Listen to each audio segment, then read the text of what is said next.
Hey, what's up, guys? Welcome back to the podcast. Welcome back to As I Go. This episode is entitled Product of My Community with CJ Galeon, all the way from CYN, British Columbia. I could have just said BC. In this episode, he talks about how the people around him influenced him either to the wrong way, in the darkness, or to the right way, to Jesus. And then he shares about his ministry work, reaching out to the homeless, and pursuing the people around him. Enjoy. What's your story? What's your testimony? You're not a kuya. You're not, I mean, you're a kuya, but you're not a kuya, like you're not 27, 28, 29. But it seems like there's been so much already na ginawa ni Lord that the Lord has done in your life. But I know it didn't always, the way it is right now wasn't how it always has been before. So yeah, what's your story with the Lord? Praise God. Siguro I'll start with this and then I'll start in the beginning. Currently ngayon, I am the coordinator of JIL North Delta Church, which we planted a church in North Delta, and my pastor appointed me as the coordinator until now. But before that, so we went to JIL Church before I was born until grade 5. Kasi when I was grade 5, my mom went to Hong Kong. I never saw my mom for like years Wow. until she come back sa Philippines ulit kasi she went sa Hong Kong during that time to work. And we went back to our province, Ifugao. And during that time, that's when I believe I started smoking first.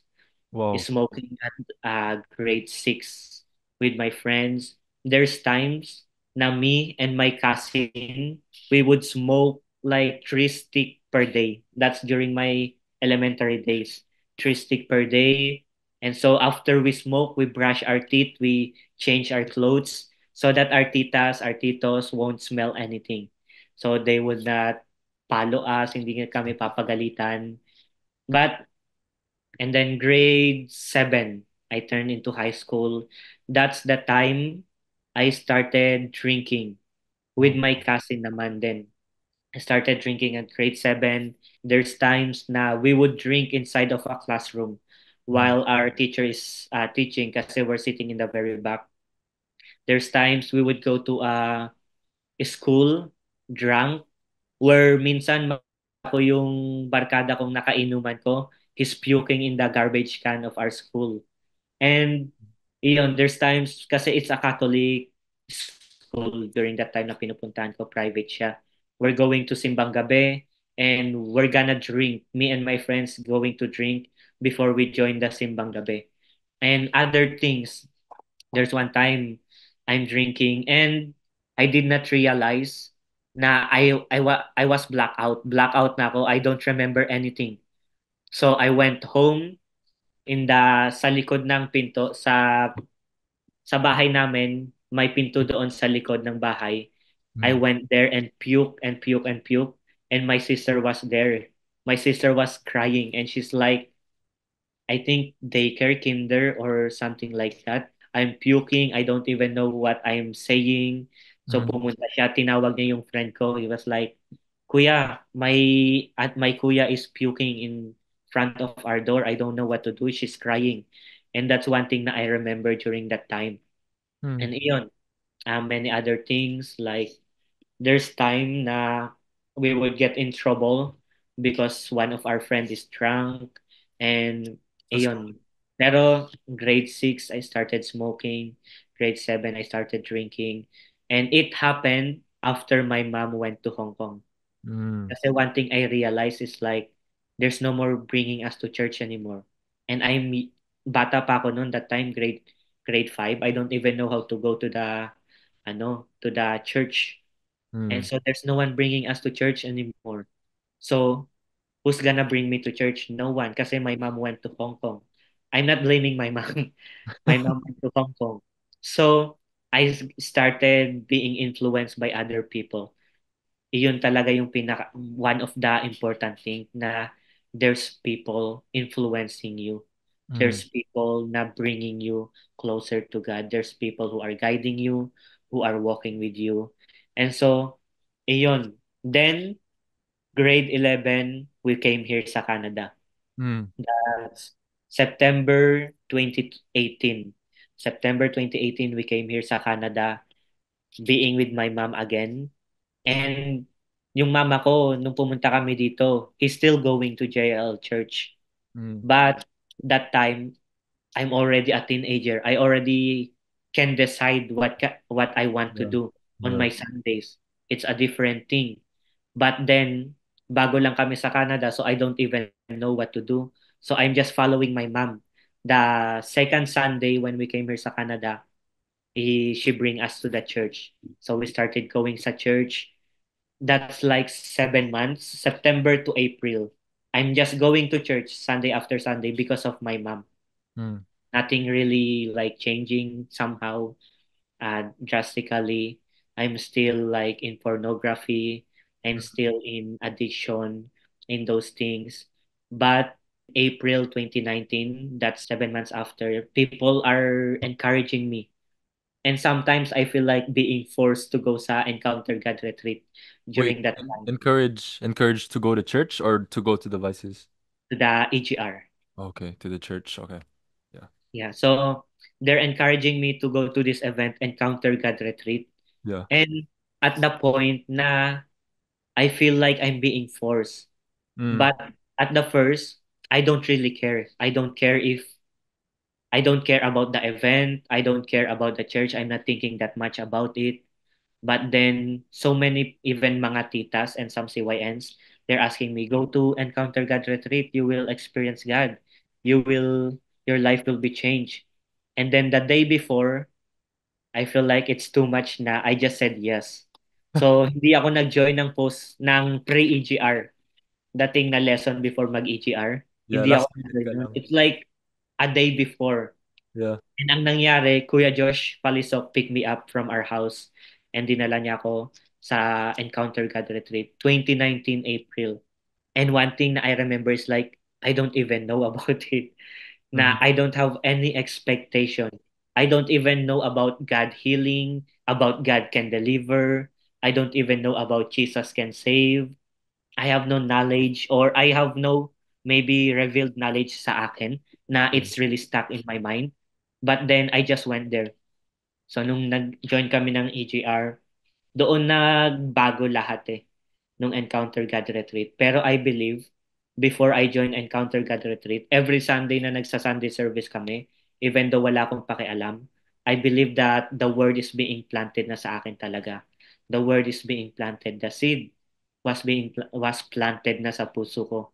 But then nung Encounter God Retreat, one thing I realized is that na broken pala ako sa inside ko. There's Oh. brokenness inside of me. I don't even know, like umiiyak ako. I'm crying in the altar, but Mm. I don't know why. Mm. I don't know why I went sa altar, but Mm. I'm crying because I know I'm broken. I'm crying because I know I'm hurt inside because sa mga nangyari sa past. And siguro that's another stories in the future Yeah. na kapag nabuo na yung testimony about that. But then about sa mga nangyari sa past hurts, past brokenness, and iniyak ko yun sa EGR. And Mm. then, yung pinakahuli, it's like commissioning na. They Yeah. are anointing you with oil. Haanoin ka ng oil. Indoor siya yung gathering namin eh. Pero nung nakatayo ko nun, I felt, ito yung experience ko. I'm not sure if it's a person but I believe it is God more na there's a cold wind, cold breeze pass over me, Mm. touch my head to toe, Mm. and then after the wind pass me, it's gone right away. Indoor gathering. And then nawala siya after niya akong daanan. Holy And Spirit. so, after nun, after EGR, I started reading the Bible. After EGR, which I don't really do. After EGR, I somehow volunteered to wash dishes. It's a miracle. Like talagang nakita nila may pagbabago. Yung dishes ata yung pinakamalaking himala. Oo, parang yung Bible siguro, medyo ano pa kasi nung nagbabasa ako ng Bible, tinatago ko kapag papunta si mama eh. Ah, Kasi nahihiya pa ako, I'm not like this. yeah. Pero hindi ko alam bakit ako nagbabasa ng Bible. You But really then, wanted to read.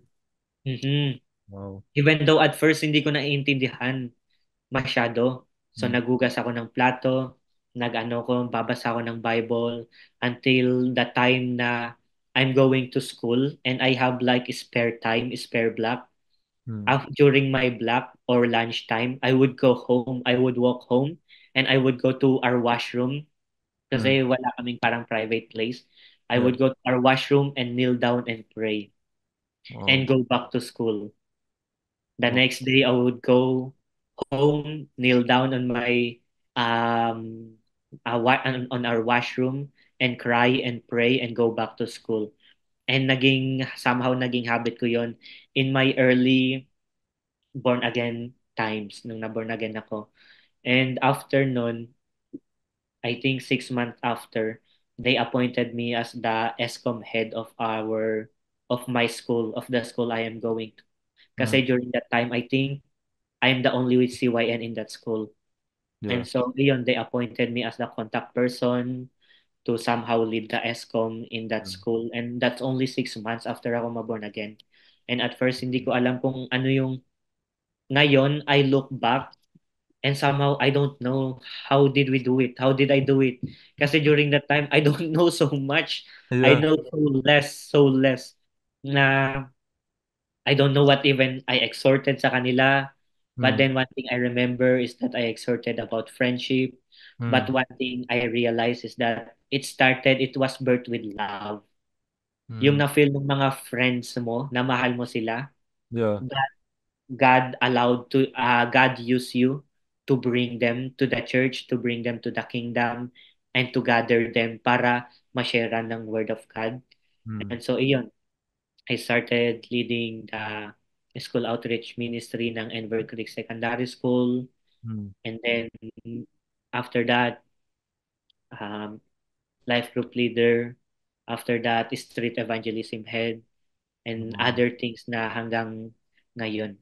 Wow. Pero, iyon, I praise God for those things.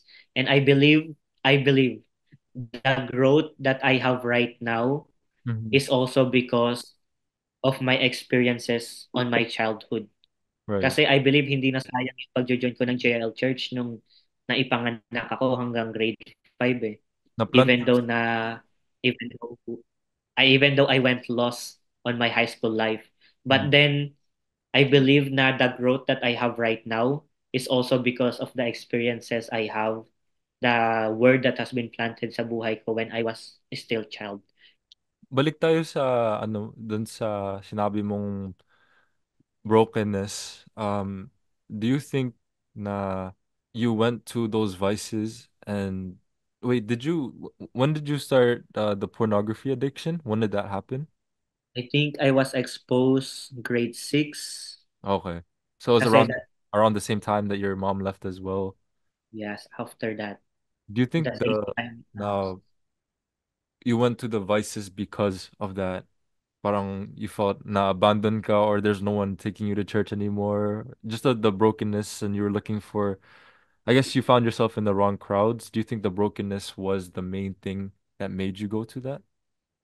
I don't believe. I believe I Mm. just started doing those things because of the wrong crowd.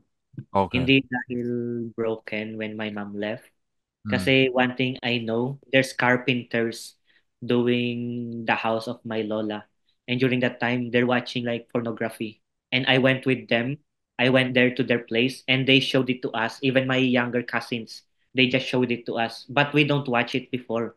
It's just that we went to the wrong people and then they showed this video to us and then na-expose kami that time. Mm. Whatever they're doing or whatever is exposed to you, yun yung kinokopya mo. Like that's what you imitate, and that's what influences you. But then when you moved to Canada, and then they started like pressuring you, forcing you to, and encouraging you to join EGR, it's also the community around you. that pushed you forward to the Lord. So it's always been about friendship and community. That's what I can see. Amen. Oh, Yes. 5 years into 5 years into being a Christian, I think not to compare to other Christians, but there's people who have been Christians for so long, but then I Mhm. think what separates a mature Christian from an immature Christian is not, the how long you've been with the Lord, how many ministries you've been in, but I think it's just the level of your obedience. And um I think there's just something that I see in you where you're just saying yes to the Lord, ESCOM, Winhead, all these different life group leading and all that stuff, and just pursuing these people. Did it right after EGR, did it become like a passion right away for lost souls? How was that like? How did that grow throughout the years? How was that burden like? I believe it's because the people I surrounded myself with. Mm, Kuya Josh, meron siyang evangelistic anointing. mm, Like, siya yung evangelism head namin. mm, And my current life group leader during that time, he's also the street evangelism head before ako.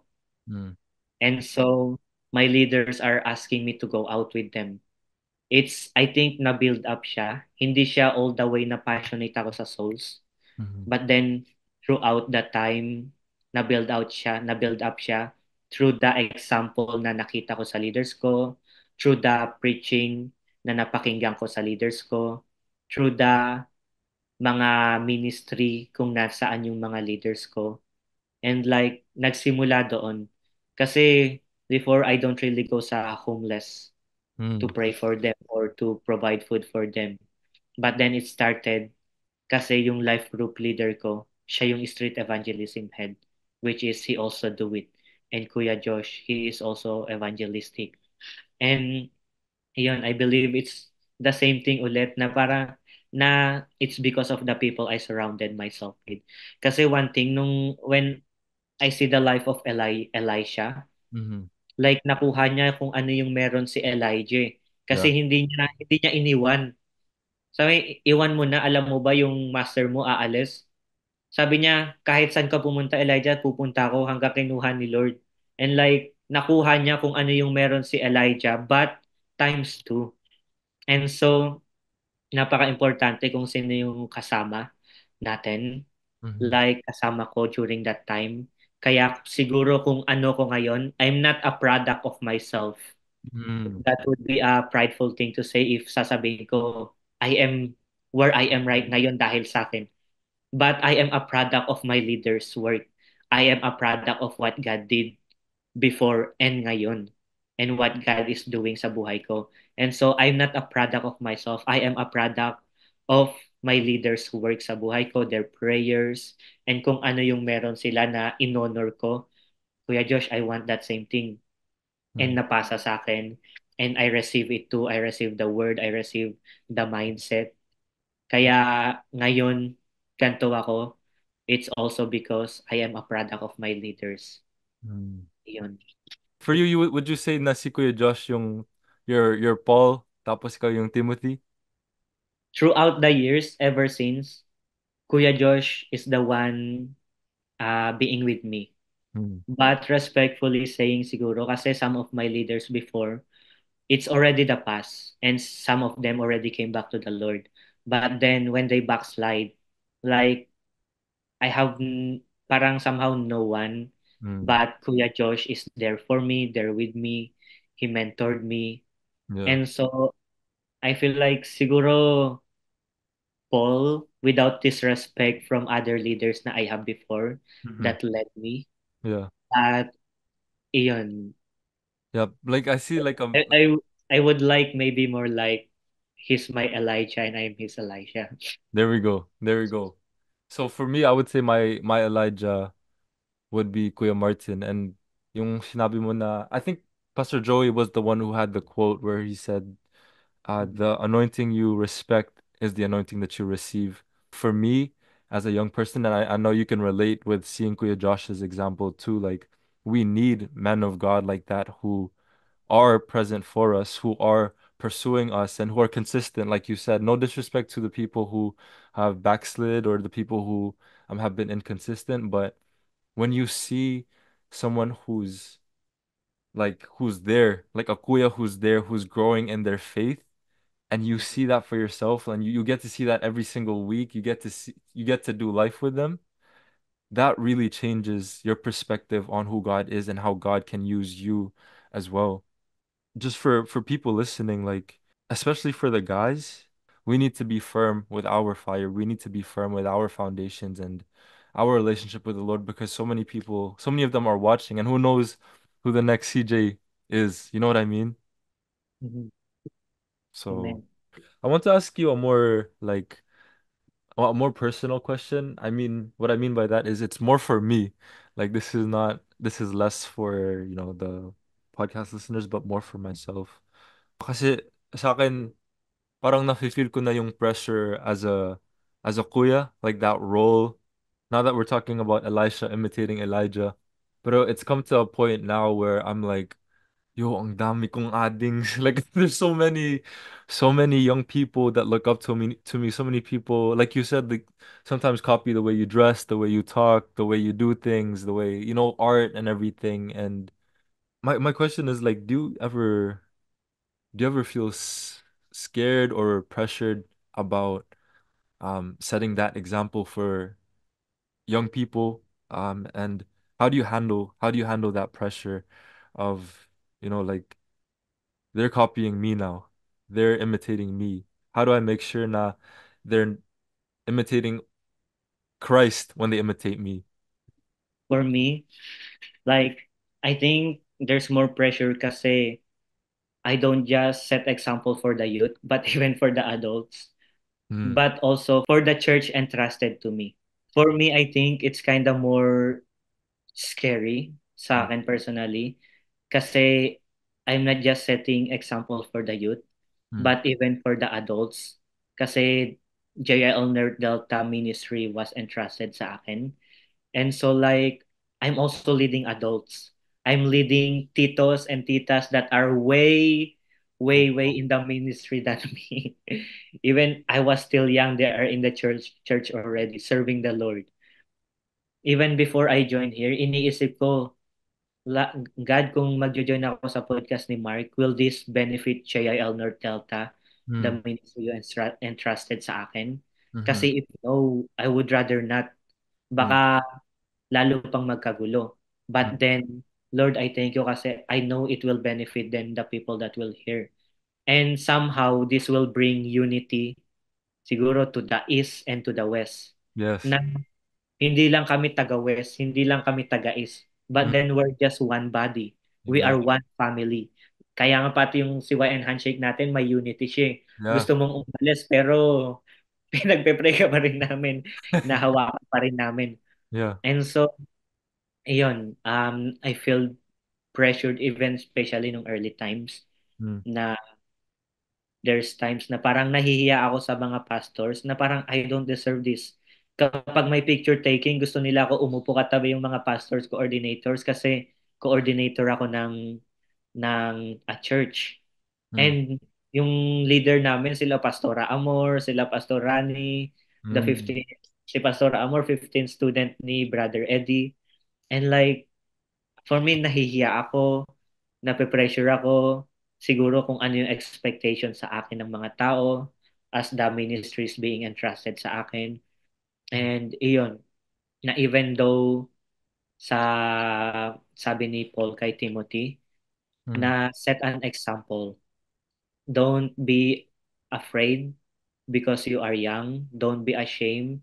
mm, Huwag kang mahiya, huwag kang matakot. Kasi bata ka, but mag-set ka ng example to all believers. Sabi doon, lahat ng believers, to all believers in purity, in love, and all of those things. Pero like set an example sa lahat ng believers. And so, iyon, there's pressure for sure. I was pressured. There's times na parang kahit wag na lang ako mag-lead, okay lang naman sa akin.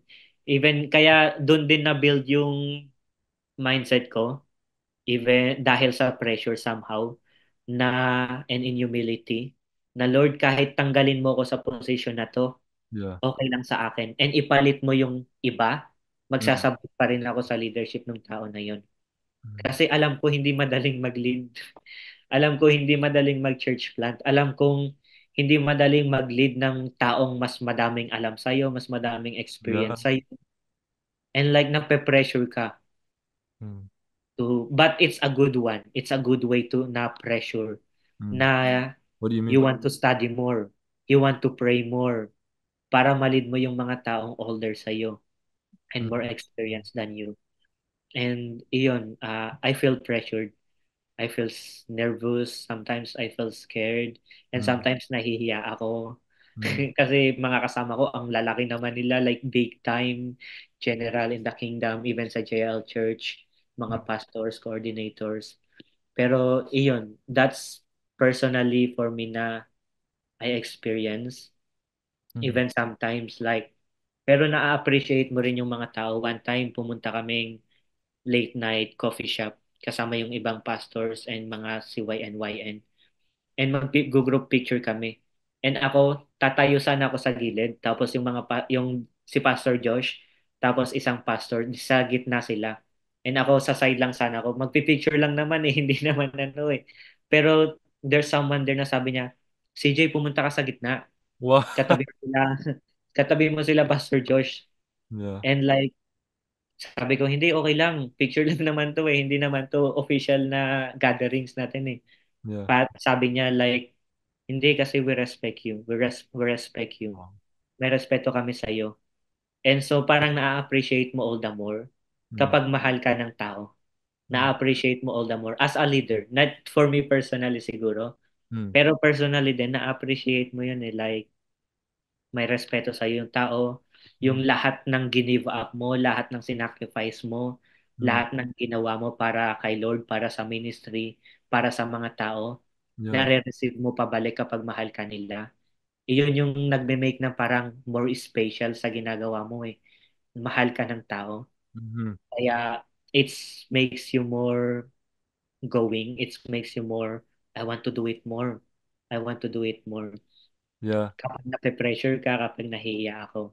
Yeah. Pero I think yung one of was it you one of your most recent post or one of your posts you put yung caption "No man is an island."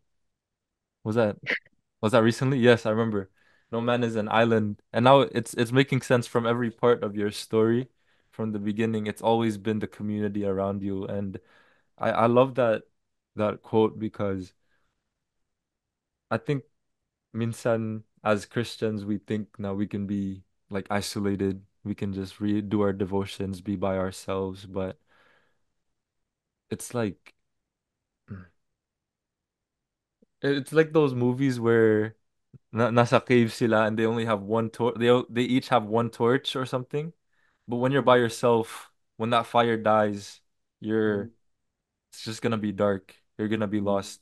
But when you're with the group, your fire dies, and then there's people around you who still have their fire. You can get some from their fire and get fire on your torch again. Regardless who you are, regardless who the person is, we need people who are on fire around us. We need people who are willing to feed our fire, willing to, here, take some from my torch. And then that keeps us going. When we're surrounded by people who are on fire, that makes us way more passionate about the ministry. And so moving forward to the next question that I have with our next topic about your pursuit of not just strangers on the street, but specifically the homeless people. How did that burden for you develop, Kuya? I'm joking, um, CJ. I don't remember actually. Hindi ko maalala. Pero it backs there na my life group leader is the street evangelism. Mm. Pero somehow, I was surrounded by evangelistic, mantle anointing. But somehow, during that time, nakikita ko yung mga homeless and I'm just giving food sa kanila. Mm. I'm just like praying for them. I'm just going there na, oh, bilhan natin ng pagkain yung homeless. Until it became a habit na, oh, let me buy McDonald's and let me go around kahit mag-isa lang ako and give McDonald's sa kanila. and just fist bump them. Pandemic eh. Fist bump them and just say hi to them, say a prayer for them. But hindi ko masyadong maalala why how it started. Mm-hmm. Pero I just realized na there's a burden for the homeless. Mm-hmm. Even the time nagpe-pray ako, kasi I graduated high school.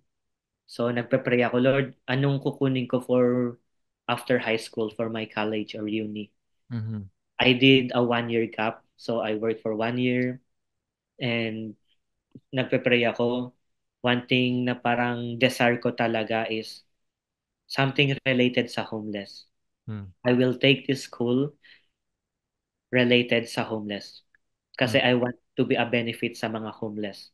Mm-hmm. So, ang kinuha kong school study is that, I think 2021, Mm-hmm. is that community support worker and addiction worker. Social work. Mm-mm. Specifically for the homeless. Sila yung nasa isip ko that time nung kinuha ko yun. And iyon, when I took that, I went to work as nung simula, home care ako eh. Nagbabantay ako ng people with disabilities sa bahay nila. And then after that, I started working sa homeless shelter na mismo. But before that, I was appointed as a street evangelism. Yung street evangelism namin, hindi lang siya for the homeless, but specifically sa street ng city namin. We're going, giving free water and free prayer. Free water and free prayer. So, nandoon kami sa busy area ng Suri. May banner kami nun eh. Hahawak kami, free prayer, free Wow. water. Yeah. Whoever wants it, come and we'll pray for you. There's some Christians and there's some like businessmen, some youth, Mm. some adult, all kinds of ages, all kinds of backgrounds. Street evangelism, we started doing the homeless target. Sila yung specific na people na rini-reach out namin, Mm. yung mga homeless. Kaya somehow nung naging leader ako, yung street evangelism namin parang naging more on the homeless side. Mm. Hindi talaga siya more on the street for everyone, but more Yeah. on the homeless side. Yeah. Pero hindi na ako no yung street evangelism head ngayon. But then, doon na-develop like, natural lang siya eh. Mm. Hindi ako inuutusan, Mm. hindi ako somehow ina-encourage, but then I'm just going pag may nakita akong homeless, oh, let me give a homeless banana, bibili ako sa Walmart para Mm. bigay ko sa kanya pag nasa labas sila. And pag wala akong pambili, may coins ako, bibigyan ko ng pera, $5, and I will just pray for the man. And ayun, I think it came out to me, I believe it came out to me natural, and nilagay ni Lord yung burden sa akin na it caused me to take a school para ma-benefit yung mga homeless in our area. Pero Mm. yun, I'm gonna ask this. 5 years from now, with this ministry, ano yung vision mo? Or 10 years maybe? I think I believe one thing na I want to do is to have my own homeless organization, homeless company. Mm. And somehow, like, kasi sometimes, even, hindi naman ako nang babash, but then I work in places na they give, let's say, paraphernalias. Mm. They give pipes para magamit nila. And somehow I understand kasi kapag binigla nilang tinanggal yung addiction nila, Yeah. parang may withdrawal sila na mahihirapan sila. Mm. So, minsan yung iba, konti-konti lang, pakonti-konting inaalis. But then siguro, for me, ang gusto kong gawin is a homeless shelter for those who do not use. Na Mm. wala lang talaga silang bahay. Mm. Just for the homeless na walang bahay talaga. Pero hindi sila gumagamit. Mm. So, iyon siguro yung more thing na I want to lean on in the future based on my career Mm. unless like there's a full-time something. Pero iyon yung gusto ko na gawin na magkaroon ng sariling homeless organization kung Wow. saan like gusto ko lahat and morely nagfo-focus sa spiritual side kung saan Sa shelter na yon nagpapakanta kami ng Christian songs. Sa Mm. shelter na yon nagba-Bible study kami. Yeah. One of my one of my goal sa organization na yon is to have a weekly Bible study. And even yung atmosphere na talagang spiritual siya, na it Mm. will affect your spiritual life in a good way, Yeah. directed to the Lord Jesus Christ, na Christian song, kapag bawal mag-pornography sa television ng shelter, bawal kung ano-ano yung pinapanood mo, may boundary talaga. Mm. And like, talagang it sets the atmosphere for them, for their heart to be softened, for their minds to be open sa kay Lord, para Yeah. kapag may mga Bible study talagang natatouch sila. Since siguro it would be a free housing naman sa kanila, free shelter kapag may connection sa mga tao, government or Wow. people na who knows about this thing. Do you have any stories that you can share from reaching Homeless. out to homeless people? One thing kanina na remember ko, Mm-hmm. when we went sa homeless man Mm. and we're listening to their story. Mm-hmm. We just want to ask ano yung pinagdaanan nyo, and when they are open to it, nakikinig kami. Mm. When we're listening, there's one man, ang sinasabi niya, there's times na nakikita ko may dragon sa paligid ko. Really? Yeah, there's dragon. Minsan iba, minsan nakapalibot sa kanya. And like, somehow it opened me more sa spiritual side na, siguro dahil lang sa ano yun, sa kung ano yung tinetake nila. Mm. Nag-hallucinate or something? Or like, something else. But then it opens me more na siguro those more likely those drugs open them up to the demonic things in the spirit. And so nakakakita siya ng dragon, paligid-ligid niya, and like even yung mga iba, like they have stories. There's some like there's some people na I know, a homeless, na they would hear things. Mm. I would walk past by them and sasabihin niya, have you heard that? Have you heard that? And there's no one there. And he was like, even though totally out of nowhere, Yeah. papunta ako sa tao, Yeah. and then alam niya na hindi niya alam na nandun ako, pero nagsasalita yung tao mag-isa. But then, sasabihin niya, there's someone just passed by. I'm hearing these people saying things, bad Yeah. things to me. There's someone na sinasabi niya, someone's telling me to kill myself, to kill myself, to kill Mm. myself.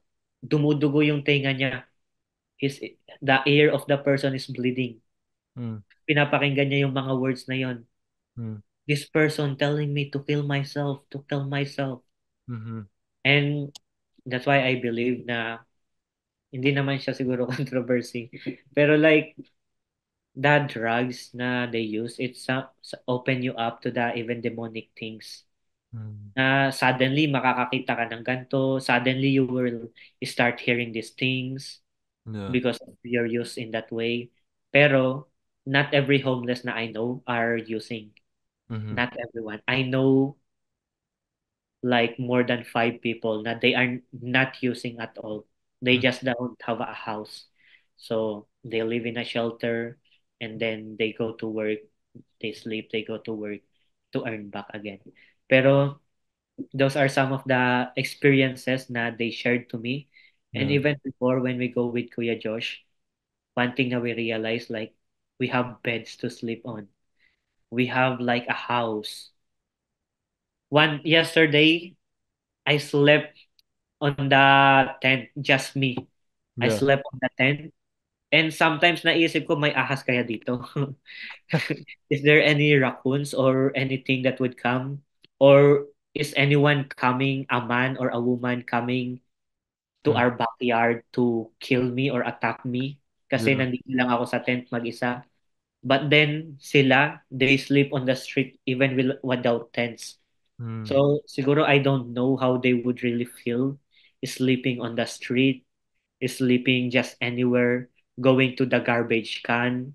Mm. That's what they do. They go to the garbage can, sleep there, find food there. Yeah. They go isisiksik lang nila yung sarili nila somewhere para makatulog sila during snow. They would just find a place without snow na may shed and just sleep there with their kumot and cold and shivering. And Mm. like, ang daming stories Mm. ng mga homeless. There's violence and even other things. I'm not sure if you're allowed to post this one, but even I can like, I can just like put E like explicit uh, or like, like give a trigger warning. or like even drug dealings. Yeah. Like when you work as a homeless shelter, somehow you connect yourself with the drug dealings in the area. Mm. Kasi even some of them could be dealing drugs and you're associated with them kasi you're working in that place. Mm. And people you think you're one of them kasi you're in that place and that you're associated with them and those things like drug, yung mga runner nila, yung mga pinagbibigyan nila para mag-distribute ng mga higher ranking. Mm. Like, you serve those people, you feed those people. And so, even them, violence. There's one time, Mm. may isang homeless, galit na galit, binato niya yung glass mug to someone I was with, binato niya. He Mm. threw it. Buti na lang, hindi tinamaan yung mukha. Pero the coffee went over the person's like clothes. And then tinamaan yung ground where it bounces to the leg of the person I was with.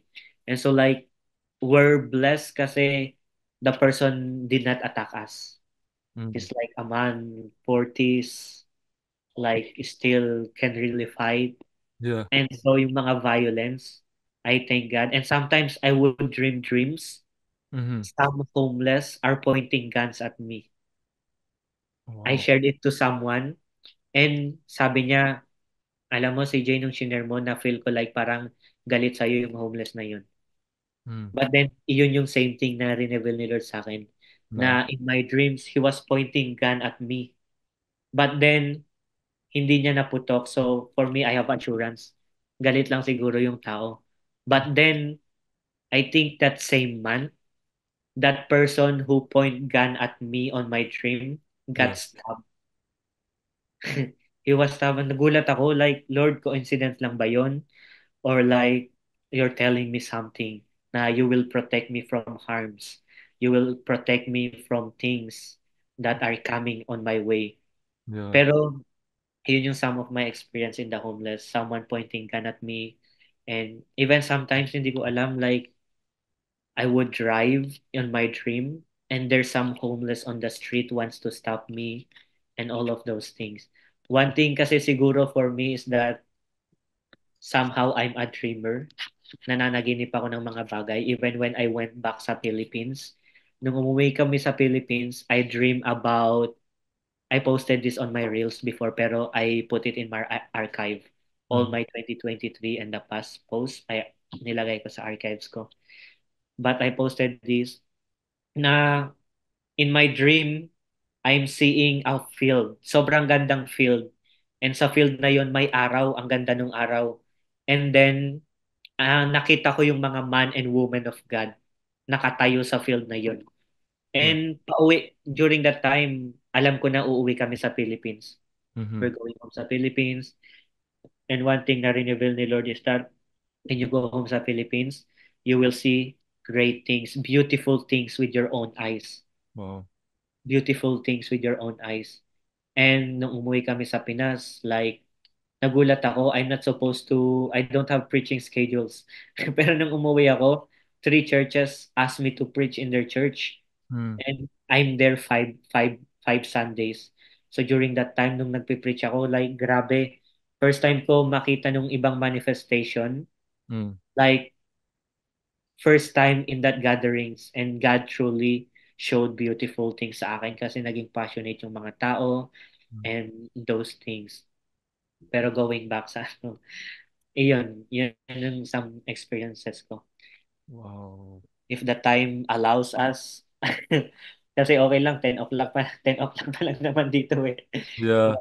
1 a.m. na ata dyan eh. Mag 1 a.m. nandito. Pero yung yeah, if there was if we had more time, I know in the future, kung game ka, if you want, in 5 years, 10 years from now, when you have your homeless, that business, that not business, that place for the homeless people, that shelter, that you envision in the future. That would be so cool to have you back on the podcast and then talk about more stories. And I hope I can even meet you in person. But it's really inspiring what you do. And that's that story of homeless person pointing a gun and then getting stabbed. Like it's true. Like God is our protector. So it's like does that give you confidence to be like, okay, I can go out on the streets, like I know. 100%. Yes. Oo. Because I And know without God, I would be so scared. Like I feel like if I was in your position, I would be so scared. Like anything could happen, you know? Whew. and including in the church and everywhere, it gives me confidence in God na God, you will protect me. Kasi like, even in the Bible stories, like you don't attack people of God. You don't just do anything about them unless you want to get punished by God or something, unless God preserve your life. Yeah. But then there's people who wants, even sila Brother Eddie, even like the people who threw grenades sa kanila, na Yeah. realize na lang nila like these people died. Yeah. And so like, that's why very important again yung respect for Yeah. our leaders, respect for a man of God. Even though they fall into sin, you should still be afraid to speak bad words about them. Mm. Even if they fall into sin. You should be still be afraid. Kasi even sila Moses, like, one time sinipa ni Moses yung bato. Like, nagkasala siya Mm-hmm. when regarding sa bato na yon. Yeah. And like, sabi ni Lord, hindi mo makikita yung promised land. Ay, hindi ka makakapunta sa promised land. But then there are times na Aaron and yung isang babae, kapatid niya, I believe, like, sabi nila, si God ba, like, does God only speak to Moses? God also speak to us. Nagkakaroon ng pride and like you're complaining, you're gossiping about the man, you are inciting rebellion against the man of God. Mm. And so they suffer the consequences. Yung Yeah. ano, leprosy ata yun, I believe. There's Yeah. something on the skin. Oh, the But I think boils. Boils. oils, Yeah. Yeah. there's something like, even though God speak to you, but then you speak about against a man of God, and like there's still something happen. And so dapat we should be afraid Yeah. speak bad against a man of God, a woman of God, na Mm. dapat respeto, respect, even may weakness sila, even may kasalanan sila, Yeah. they're still like, I respect this man of God. I would rather shut up than speak bad and reap the consequences of my stupidness or what. Yeah. It's like it's like when uh you're going to school and there's that rich kid, like his dad is gonna if you make fun of the rich kid or if you bully the rich kid, his dad is gonna come to the school and do all that. It gives you so much confidence to know, regardless who you are, nah, you have this really rich dad, in heaven. Like you have this powerful, almighty, omnipresent, omniscient, all-knowing, like just this big God with you. And so I think that's really why, regardless what our limitations are, we can really boast in our weaknesses. I said, Mhm. but in our And, weaknesses, he's still wow, he's still strong. So, praise God for that. Praise God for all the stories you shared. Let's get into the rapid fire, and then yeah, we're gonna head towards the end of the podcast. How are you wow, feeling, by the way? How are you feeling right now, CJ? feeling good. I feel like we can do 2 more hours. I know four more hours. More hours. We need in the future. I pray we can do like a collaboration. Like I'll do my street interviews, and then you could do with the homeless Mm, people as well. That would be yeah. good. That would be good. But let's do rapid fire right now. Are you ready? Parang fast talk to with Tito Boy. No, no, no. I'm not ready. But you can shut me. Okay, let's go. Even if you're not ready, you still have to say yes, even if you're not ready. That's what we do in JL. Okay. What's your favorite color? Gold, Whoa, that's the first on the podcast. Everyone says red, blue, or green. Okay. What's your favorite animal? lion, What's your favorite season? Um, Spring, What's your favorite weather? fall, during the fall. Not malamig, mainit. Hindi malamig, hindi mainit. Or cloudy one. Oh, yung parang, let's say like 15 degrees, 16 degrees, ganun. Like not too cold, not too. 20, yeah, something. Okay, if you could travel to any place in the world right now, no money is not a problem. You could just go there right now. Where would you go? Israel, Jerusalem, Wow. those places. Wow. If you were a Bible character, who would you be? Joseph, the dreamer. And why? Really quick. But Yeah, why because Joe? the dreams, somehow I also dream. Mm, But also the same thing, everything that David went through, mm-hmm, at the end is still good. mm, And it is for the saving of the people during that time. And iyon yung one of the thing na pinanghawakan ko mm-hmm, during that time, even in the homeless. And before I started selling books, mm-hmm, Christian books, second hand lang, na maayos siya. mm-hmm. But then, iyon yung isang pinanghawakan ko na this thing would be used for the saving of the people. Wow. Na si Joseph, lahat ng pinagdaanan niya, everything he went through, accused, and those things. And one thing is that he has a good reputation too. He has Mm. a good name in the prison, good name in Potiphar's house, except nung na-accuse siya. Pero he has a good name. Yeah. May good reputation siya. And then napagkatiwalaan siya. And Wow. then he went higher. God elevated him. Yep. Not for his own self, but for the saving of so many starved people. But for us now, like, we want people to be saved. So, iyon, Joseph the dreamer. And one thing is Joseph in the New Testament. Mm. Asawa ni Mary. One of my inspiration in relationship. Really? Joseph? Joseph. I don't hear stories about Joseph. One thing that I know is that he's a righteous man. Mm. And when the angel said, "Do not be afraid to take Mary as your wife," Yeah. he did it. The way Joseph respected Mary's body, Mm. na they never had intercourse until mapaimpanganak si Jesus Christ. Oh. That he has a respect to the woman. Kaya na-inspire ako sa buhay niya and sa Wow. love life nila related to my love life. Yeah. But I'm single though. It's my inspiration for the future. Kaya For the future. in For the both Joseph in just Old Testament and New Testament. Bro, Joseph messed up though. Joseph in the New Testament, the angel said, "You are to call him Emmanuel," and then he was like, "Oh, your name's Jesus." What? Like that doesn't make sense to me. When I was little, that didn't make sense to me. Next question. What is your life verse? Nakalimutan ko pa. Dami Pero ata. whether you live or die, you live to please the Lord. Second Corinthians 9:11, I believe. Mm. Okay, if you could have dinner with five people, dead or alive, not including Jesus, who would be at your table? Moses, Elijah, Joseph the dreamer, Joseph the father, humanly speaking, the father of Jesus, and Apostle Paul. Okay, leave a message for yourself 20 years from now. 90 years. So I have a child. Um, so that's 42 years old. Yes. Keep doing everything for God and for your family. Leave a message for all the people listening to this podcast. Okay, I would leave. Keep your eyes on Jesus and focus on doing the work.